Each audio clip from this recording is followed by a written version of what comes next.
ఎందుకు ప్రేమించి పెళ్లి చేసుకోకూడదు అని అడుగుతారు. ఏ సమాధానం చెప్పాలి?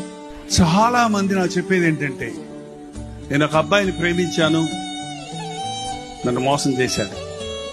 నేను ఒక అమ్మాయిని ప్రేమించాను, నన్ను మోసం చేసింది. ఎందుకురా అలా ఉన్నావేంటయ్యా అంటే, లవ్ ఫెయిల్ అయిందన్నా అన్నాడు. అరే, లవ్ నెవర్ ఫెయిల్స్ అని బైబిల్ చెప్తుందయ్యా. ప్రేమ ఎప్పుడు మారదు. కానీ ఇది ప్రేమ కాదు కాబట్టి ఏమవుతుంది? మారి అనవసరమైన ప్రేమలకు చోటిచ్చి రోజున శాడిస్టులుగా మారిన వాళ్ళందరూ ఉన్నారు. ఆత్మహత్యలు చేసుకొని చచ్చిన వాళ్ళందరూ ఉన్నారు. ఆగు, కనిపెట్టు, కంగారు పడకు. Don't make a hasty decision. పెళ్లి విషయంలో తగినంత సమయం దేవుని చిత్తం కొరకు కనిపెట్టు.